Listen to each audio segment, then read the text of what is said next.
আজকে আমরা খুবই মজার একটা গল্প শুনব। এক রাজার কাহিনী, নুনের মতো ভালোবাসা। লিখেছেন চন্দ্রশেখর গুপ্ত। তাহলে আমরা মনোযোগ দিয়ে গল্পটি শুনি। এক যে ছিল রাজা, তার ছিল 4 মেয়ে। রাজা একদিন তার মেয়েদের জিজ্ঞাসা করলেন, তোমরা আমায় কেমন ভালোবাসো মা?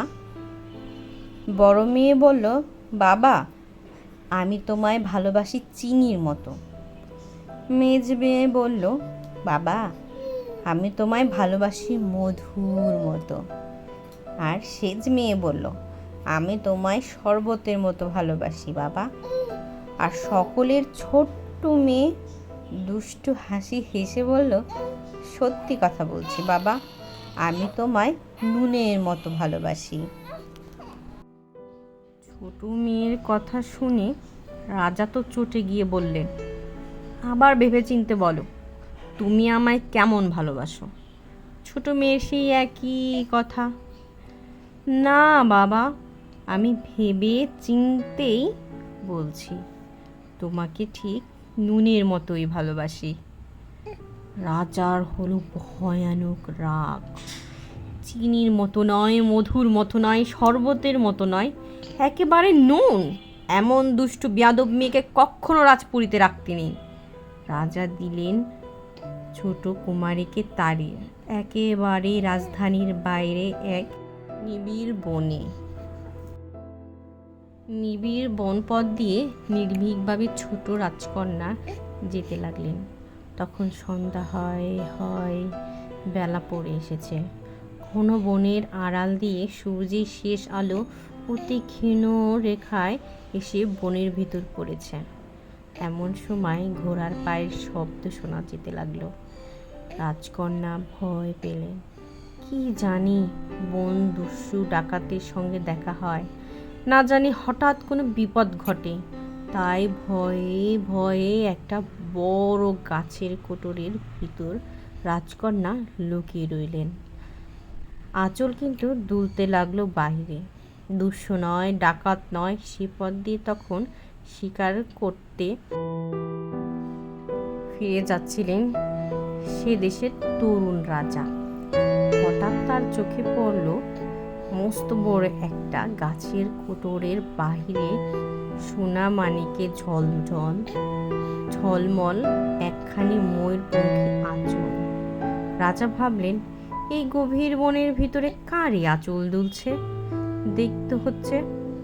ঘোড়া থেকে নেমে সেই গাছের কাছে এসে রাজা দেখলেন অপ্সরার মতো অপূর্ব সুন্দরী এক মেয়ে। সারা বন তার রূপে আলো হয়ে গেছে। রাজা রাজকন্যাকে সঙ্গে নিয়ে রাজধানীতে গেলেন। তারপর খুব ধুমধাম করে তাকে বিয়ে করলেন। কতদিন পরে রাজকন্যার বাবা এলেন এই রাজার দেশে বেড়াতে। এই দেশের রাজার বাবার সঙ্গে ছিল তার বন্ধুত্ব। তিনি জানতেন না যে তারই ছোট মেয়ে এই রাজ্যের রানী। রাজা খেতে বসেছেন। কি আশ্চর্য ব্যাপার! কতদিন পরে রাজকন্যার বাবা এলেন এই রাজার দেশে বেড়াতে।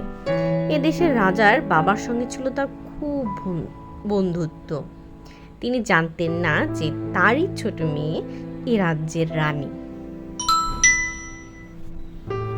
রাজা খেতে বসেছেন। এ কি আশ্চর্য ব্যাপার! সব ব্যঞ্জনই রান্না হয়েছে চিনি মিশিয়ে আর মধু দিয়ে।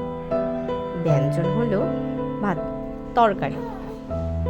আচ্ছা, তাহলে রাজা একটি ব্যঞ্জনে বা তরকারিতে মুখ দিচ্ছেন আর মুখ ফিরিয়ে নিচ্ছেন। খেতে পারছেন না। মিষ্টি দিয়ে তরকারি রাঁধে, এ কি আজব জিনিস গো! মুখে কিছু বললেও পারছেন না লজ্জায়, অথচ তার খিদে পেট জ্বলে যাচ্ছে। কি জানি, যদি রাজ্যের এমন নিয়ম থাকে তবে তো ভয়ানক অপমান হবে। কি যে করলেন ভেবে পাচ্ছেন না। এমন সময় এলো এক থালা ভাত।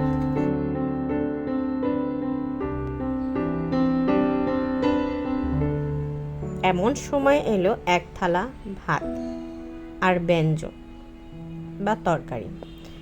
ব্যঞ্জন সবই নুন দিয়ে রান্না। রাজা এইবার মনের সুখে পেট ভরে খেলেন, আরামের নিঃশ্বাস ফেললেন। এইবার রাজকুমার এসে দেখা দিল এবং পরিচয় দিয়ে বলল, বাবা, আমি তোমার ছোট মেয়ে। আমি বলেছিলাম তোমায় আমি ভালোবাসি নুনের মতো। বাবা খাঁটি স্নেহ ও ভালোবাসার মধ্যে বাহিরের জাঁকজমক বা মিথ্যার ঠাঁই নেই। যা সত্য তা সহজভাবেই বেঁচে থাকে। মিথ্যা আসে অর্থহীন কথা নিয়ে বা পূর্বেও যেমন বলেছি এখনও তেমনই বলছি। আমি তোমাকে নুনের মতো ভালোবাসি, চিনির মতোও নয়, মধুর মতোও নয়, শরবতের মতোও নয়। রাজা তার ভুল বুঝতে পেরে নির্বাক হয়ে রইলেন, মুখে তার কথা নিয়ে। বহুকাল পরে রাজা ও রাজকন্যার এই আশ্চর্য স্নেহময় মিলনে রাজবাড়ির উৎসব ও আনন্দে মেতে উঠল। বলো দেখি, তোমরা তোমাদের বাবা ও মাকে কেমন ভালোবাসো? মধু, চিনি, শরবতের মতো না নুনের মতো? যে যেমন ভালোবাসো অবশ্যই কমেন্টসে জানাবে। এবং আমার এই গল্পের নতুন নতুন ভিডিও পেতে অবশ্যই আমার চ্যানেলটি সাবস্ক্রাইব করবে এবং লাইক, কমেন্ট, শেয়ার করে আমার পাশে থাকবে।